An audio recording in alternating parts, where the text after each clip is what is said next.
It's the most powerful storm to hit the archipelago since records began. The hurricane tearing roofs off buildings and causing severe flooding.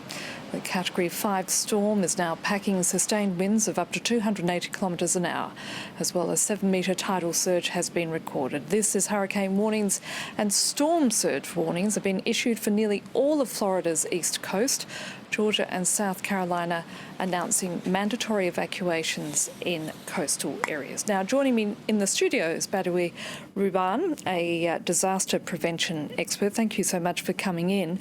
With climate change, these sort of monster hurricanes like this are going to become more and more the norm, and that's putting enormous pressure on governments and local authorities.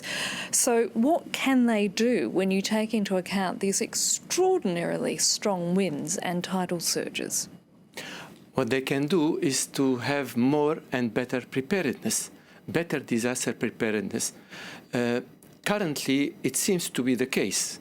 Perhaps not for the Bahamas because they do not have the same resources as the United States, but facing this kind of phenomena, especially like the Hurricane Dorian, which seems to be an exceptional one and which seems to be a phenomena of an unusual performance.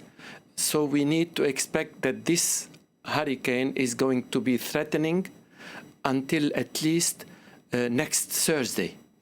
Now, we're seeing more unusual weather phenomenon than ever before. We're getting wildfires in Russia.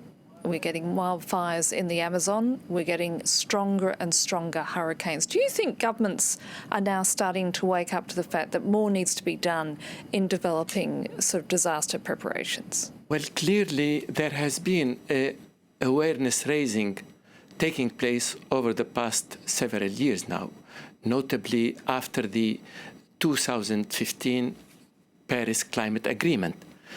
We have also seen that 2 weeks ago in the G7 summit, there has been an awareness of the necessity to undertake an action regarding the fire in the Amazon. So there is an awareness. This awareness should be multifold. It should not be only at the level of politicians, of policymakers, and of heads of state. It should be at all levels. It should be at the level of the towns, of the municipalities, of all the layers of the communities.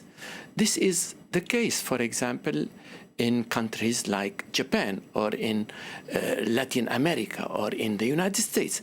Now, the Bahamas for Hurricane Dorian have got some preparedness measures. We need in the future for countries like Bahamas or in the Caribbean, Haiti or other countries, we need to make sure that they are empowered with necessary resources to have early warning system, to have appropriate disaster preparedness measures, to have drills every year on how to behave, how to cope, to have this kind of awareness at the level of educational system, of schools, of hospitals. Dorian, we're going to have to leave it there. Thank you so much. Thank you.